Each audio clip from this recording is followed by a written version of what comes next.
Was foot care in diabetes. जो foot मतलब ऐसा मानते हैं कि पहले जब भी डायबिटीज़ बढ़ता है तो पहले पैरों पे असर होता है और बहुत निग्लेक्ट भी हो रहा है आजकल।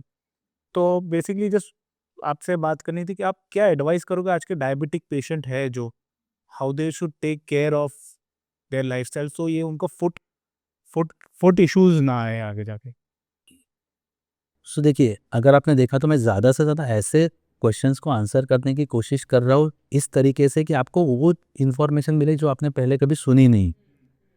मैं एक टिपिकल पैटर्न में भी आंसर कर सकता हूँ, जानबूझ के मैं थोड़ा साइड ही जाके आपको दूसरी चीज़ें, जैसे प्रेगनेंसी रिलेटेड या कुछ भी दूसरी चीज़ें बताने की कोशिश कर रहा हूँ। वैसे ही मैं फूड के बारे में भी बताऊँगा कि फूड केयर बहुत इम्पोर्टेंट है। मतलब अगर आप देखें तो हमारे संस्कृति में फुट केयर एंड फुटवेयर को बहुत इम्पोर्टेंस दिया गया है। जैसे आप देखिए, आपने देखा होगा तो राजा भरत जब अपने भाई को मिलने जाते हैं, श्री राम को मिलने जाते हैं, तो वो उनकी पादुका लेके आते हैं, footwear. So that was the importance of footwear in those days also. चरण स्पर्श करना एक इम्पोर्टेंस है कि फुट को इतना इम्पोर्टेंस दिया जाता है, इंसान को इतना इम्पोर्टेंस दिया जाता है। But unfortunately over the years हम फेस केयर ज़्यादा बॉदर करते हैं। रोज़ 10 बार मिरर में देखेंगे लेकिन फुट को देखेंगे नहीं। लोगों को क्या लगता है फुट प्रॉब्लम्स बहुत ही सिंपल टू ट्रीट है या फिर नेग्लिजिबल प्रॉब्लम है, क्योंकि फुट में आपको बहुत से पेशेंट्स को दिखता भी नहीं है, और बहुत से जिनके एम्पुटेशंस हो गए या पैर कट गए आपको, या उंगलियां कट गई है, आपको देखकर ऊपर से पता भी नहीं चलता कि ये पेशेंट एबनॉर्मल होगा।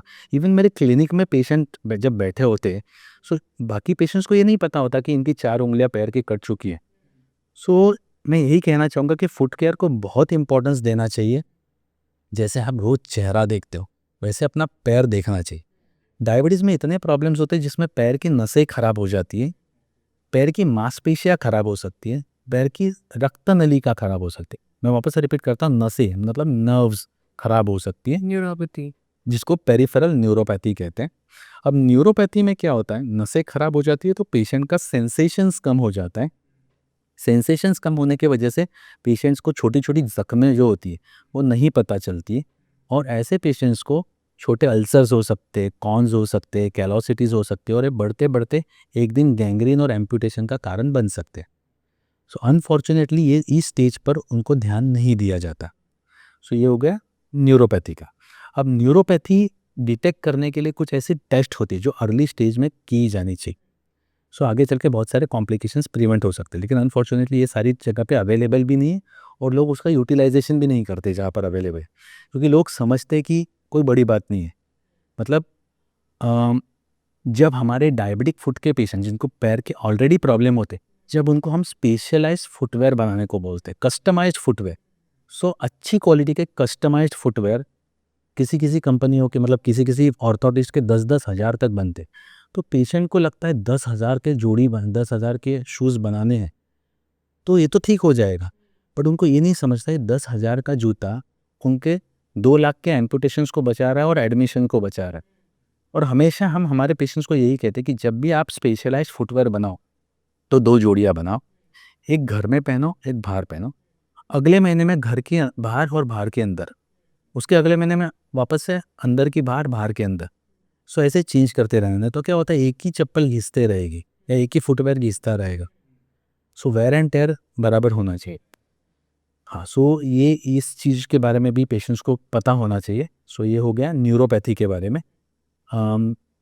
न्यूरोपैथी में भी बहुत अलग अलग प्रकार के होते हैं। स्मॉल फाइबर होता है, लार्ज फाइबर होता है। लार्ज फाइबर में सेंसेशंस चले जाते हैं, स्मॉल फाइबर में पेशेंट्स को बहुत ज़्यादा बर्निंग होता है, जलन होता है, ऐसा लगता है जैसे कोई सूजियाँ चुभा रहा है। सो ये अलग अलग इश्यूज़ हो सकते हैं। तो इसकी केयर के बारे में भी थोड़ा बहुत शॉर्ट में बताऊंगा आपको। सो ये हो गया नर्व्स का प्रॉब्लम। दूसरा होता है आर्टरीज का प्रॉब्लम, मतलब रक्त नली का जो खून पहुंचाती है हमारे पैर तक, सो उसमें ब्लॉकेज होने लगते हैं। जिस प्रकार से हृदय की आर्टरीज ब्लॉक होती है, हार्ट की आर्टरीज ब्लॉक होती है तो हार्ट अटैक आता है, वैसे ही पैर की आर्टरीज जब ब्लॉक होती है तो उसमें रक्त का फ्लो स्लो हो जाता है, और ऐसे पेशेंट्स को पैर में गैंग्रीन होने के चांसेस, प्रॉब्लम्स होने के चांसेस बढ़ जाते हैं। सो ऐसे पेशेंट्स को कुछ टेस्ट होती है, जैसे एंकल ब्रेकियल इंडेक्स, एक सिंपल सा टेस्ट है। बहुत ही अनफॉर्चुनेटली ज़्यादातर जगह पर ये सिंपल सा टेस्ट अवेलेबल नहीं। मतलब I am sure 99.99% doctors in a city like Mumbai जैसे क्लिनिक में 99.99% डायबिटीज़ के डॉक्टर के पास ये टेस्ट नहीं होता होगा। Okay. तो मैं बाकी की आप सोच सकते। सो इनमें क्या होता है, ब्लड वेसल्स ब्लॉक हो जाता है, फिर ब्लड सप्लाई कम हो जाता है, इसीलिए गैंग्रीन हो जाता है और ऐसे पेशेंट्स का पैर काटना पड़ता है। अगर पैर काट भी दिया है तो उस एरिया में ब्लड सप्लाई इतना कम होता है कि हीलिंग बहुत ख़राब होता है। सो दूसरी जगह पर वापस से गैंग्रीन हो सकता है, पैर काटना पड़ सकता है। सो अभी तक हमने बताया नर्व का प्रॉब्लम, आर्टरीज का प्रॉब्लम्स। दूसरा लॉन्ग स्टैंडिंग डायबिटीज़ की वजह से मसल्स के भी प्रॉब्लम्स होते हैं। मसल्स की एट्रोफी होती है, मसल्स में स्ट्रेंथ कम हो जाती है, इसके वजह से उनका चलने का तरीका वगैरह भी चेंज होता है।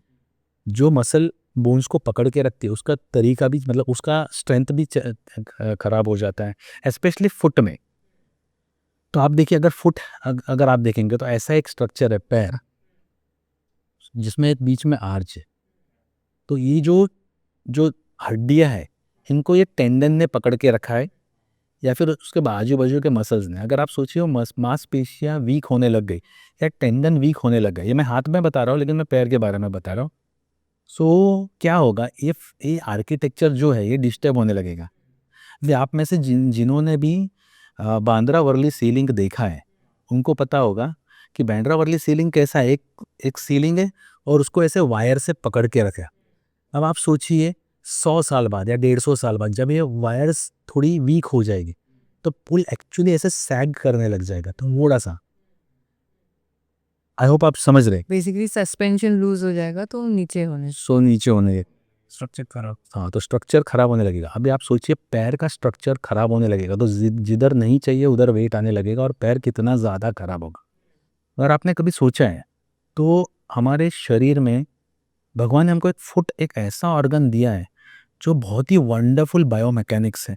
मतलब आप जब चलते हैं, सो देखिए आप ऐसे चलते, आपका पैर गिरता है, फिर ऐसे जाता है, फिर ऐसे जाता है। अभी मैं पैर का बता रहा हूँ, पैर में अंगूठा बड़ा होता है, सो ऐसे जाता है। सो अगर आप सोचो तो फ्रैक्शन ऑफ ए सेकेंड के लिए आपका अंगूठा आपके पूरे शरीर को उठाता है। सो आप सोच सकते हैं कि कितना इंपॉर्टेंट है अंगूठा, या फिर कोई भी हील या कोई भी पैर का पार्ट। आप समझ लीजिए पेशेंट का अंगूठा चला गया, अब आप सोचिए वो कैसे चलेगा। पहले इम्बैलेंस हो जाएगा, गेट सब बिगड़ जाए। सो उसको प्रॉब्लम्स होने ही भाई। उसको सिर्फ पैर के प्रॉब्लम नहीं होते, उसको बैक रिलेटेड प्रॉब्लम्स भी होते हैं।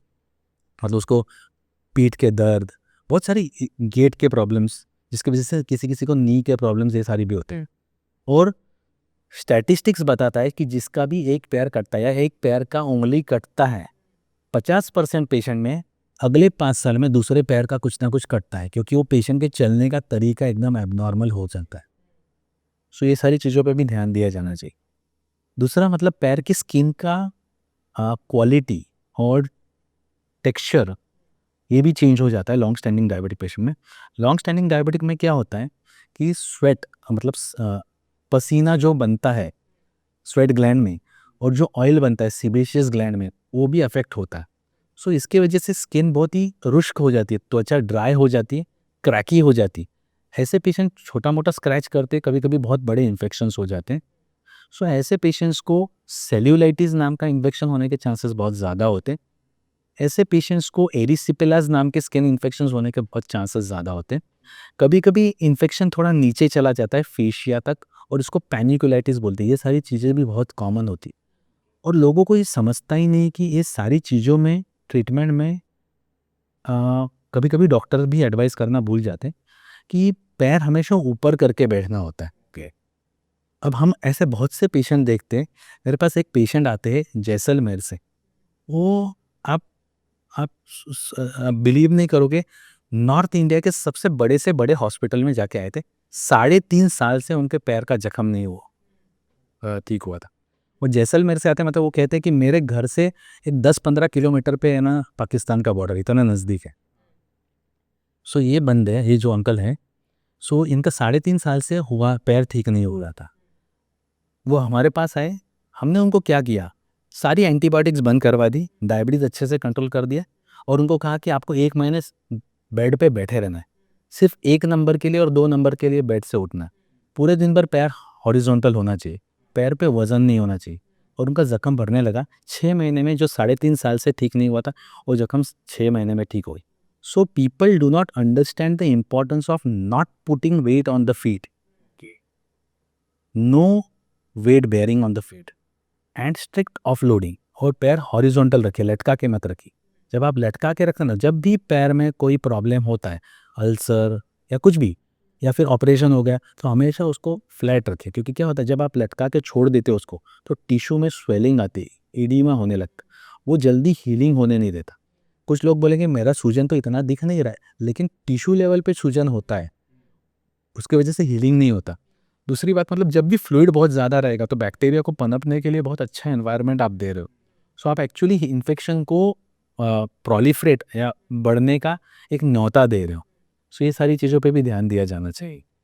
सो आई थिंक नर्व्स बता दिया, आर्टरीज बता दिया, मसल्स बता दिया, स्किन का बता दिया. और ये ज़्यादातर ये सारे प्रॉब्लम्स लॉन्ग स्टैंडिंग डायबिटिक में होते. आर्टरीज के प्रॉब्लम स्मोकर्स में बहुत ज़्यादा हो. तो स्मोकिंग पे भी, स्मोकिंग के कट डाउन